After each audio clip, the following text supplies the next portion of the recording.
السلام علیکم ورحمت الله وبرکاتو. دوستانو زم سلمان خان او دا وخت ګورئ تاسو سلمان کریټر یوټیوب چینل.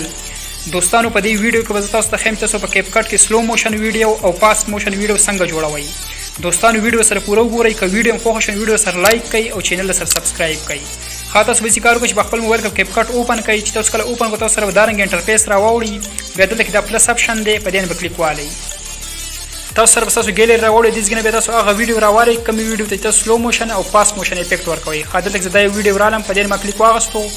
بیا دلته ګلاند اډ اپشن دی په دې باندې کلیک والئ. خاص زموږ دا ویډیو چې کوم دا موږ سره ټایم لاین تراله تاسو به یې کارو کوي په دې ویډیو باندې دلته یو کلیک والئ. تاسو سره باندې دلته داسې اپشن نه وړي. به دلته دا یو اپشن دی سپیډ. تاسو په دې باندې کلیک والئ.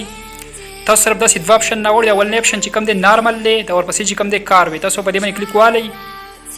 تاسو سره دارنګ انټرفیس راوړي. به دلته دا یو اپشن دی کسٹم. په دې تاسو دلته ډبل کلیک والئ. خاطر سره دارنګ انټرفیس راوړي. تاسو به یې کارو کوي په دې ځای کې یو کلیک دلته کې والئ. چې کله تاسو کلیک وکړئ تاسو سره داسې دلته کې یو اپشن نشي اډ بیډ دا یو اپشن دی. دا پلس وسره پاتې ورکړئ. ټیک شو. تاسو په دې باندې یو کلیک والئ.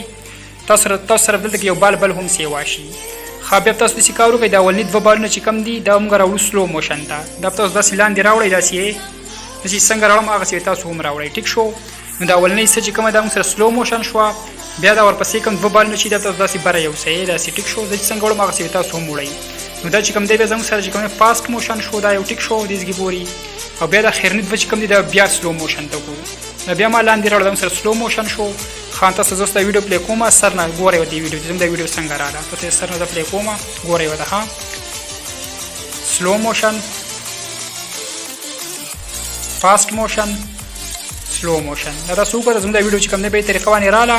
نو دوستانو که دا ویډیو تاسو خوښ شي دا ویډیو سره لایک کړئ او چینل سره سبسکرایب کړئ.